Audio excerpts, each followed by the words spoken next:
अस्सलाम वालेकुम, आदाब। मैं हूं सानिया। नॉन स्टॉप 25 न्यूज में आपका खैर मकदम है। अब आइए नजर डालेंगे आज की अहम खबरों पर। मिस्र में कार्टून फिल्म से मुतासिर होकर कम उम्र लड़के ने अपने छोटे भाई को कत्ल कर दिया। बच्चों में खेल के दौरान किसी बात पर झगड़ा हुआ, जिस पर 6 साल लड़के ने 4 साल भाई का गला काट दिया। अमरीकी महकमा दिफा पेंटागन ने ऐलान किया है कि अमेरिका 2023 के आखिर तक तमाम कीमियाई हथियारों का मुकम्मल खात्मा करने का इरादा रखता है।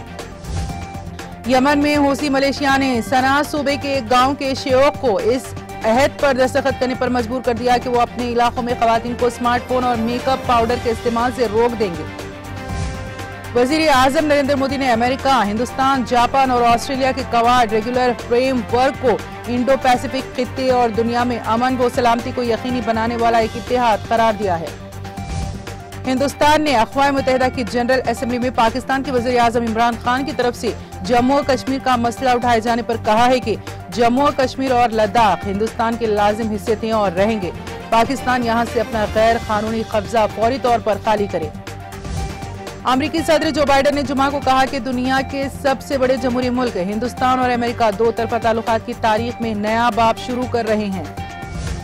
सईदाबाद के इलाके पोस्टल बस्ती में एक दिलखराश वाकया पेश आया, जिसमें शराबी माँ बाप के झगड़े में 22 दिन का बच्चा हलाक हो गया। तफसीलात के मुताबिक 35 साल राजेश और 27 साल बीवी जानवी, जो आदि शराबी बताए जाते हैं, अक्सर आपस में झगड़ा किया करते थे।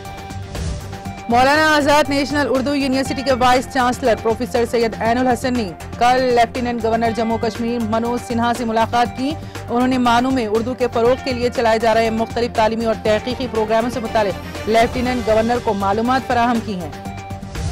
तेलंगाना के हुक्मरान जमात TRS के रुकन राज्यसभा संतोष कुमार ने रियासत के कालेश्वरम प्रोजेक्ट के सिलसिले में टेबल टेनिस खिलाड़ी नैना जायसवाल की जानिब से वीडियो की शक्ल में पेश करदा प्रेजेंटेशन की काफी सताइश की है। तेलंगाना बीजेपी के सदर बंडी संजय की प्रजा संग्राम यात्रा 29वें दिन में दाखिल हो गई है। बीजेपी लीडर ने इस यात्रा पर आवाम के बेहतर रद्द-ए-अमल का दावा किया और कहा है कि वो रियासत में तब्दीली के लिए ये यात्रा कर रहे हैं। UPSC ने सिविल सर्विस इम्तिहान 2020 का हतमी नतीजा 24 सितंबर को ऐलान किया है। सिविल सर्विस के इस इम्तिहान में कुल 761 उम्मीदवार कामयाब हुए हैं। UPSC इम्तिहान में बिहार के नालंदा जिले के रहने वाले फैसल रजा ने मुल्क भर में 437वां रैंक हासिल किया है। गौरतलब हो कि उनके वालिद मोहम्मद मुस्तकीम अमीरगंज बाजार में किराना की दुकान चलाते हैं।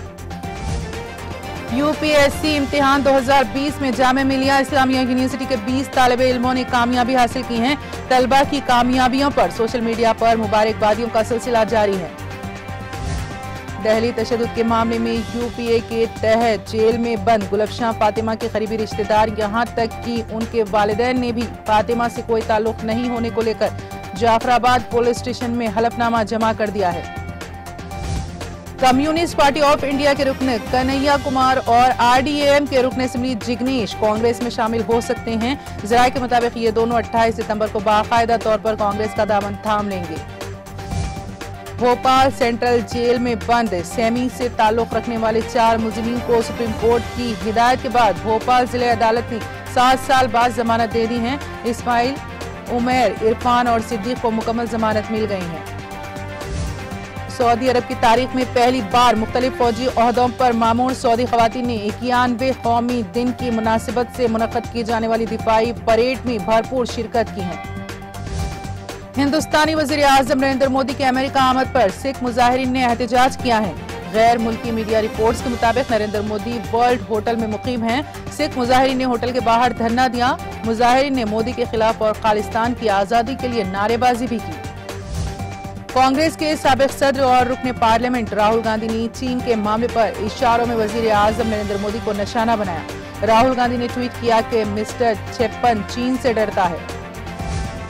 महाराष्ट्र में कोरोना की दूसरी लहर की तबाही आहिस्ता आहिस्ता खत्म हो रही है। इसके पेश नजर रियासती हुकूमत मुसलसल पाबंदियों में नरमी कर रही है।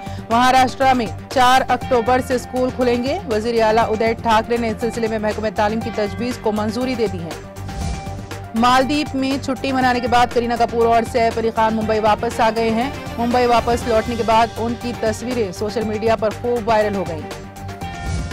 अदाकारा पूजा हेगड़े हैदराबाद में south Indian international movie awards में शिरकत करने के बाद मुंबई वापस लौटी। मुंबई एयरपोर्ट पर फोटोग्राफर्स ने उनका पुरतिपाक इस्तकबाल किया। बॉलीवुड अदाकार सलमान खान आइंदा हफ्ते से बिग बॉस 15 की शूटिंग शुरू करने वाले हैं। इस हवाले से अदाकार ने कहा कि इस शो ने उन्हें गुस्से पर काबू पाने के साथ सब्र और तहम्मुल के बारे में भी सिखाया है। अदाकार ने यह भी कहा कि उनका अब तक का सबसे तवील मुद्दती ताल्लुक इस रियलिटी शो के साथ ही रहा है।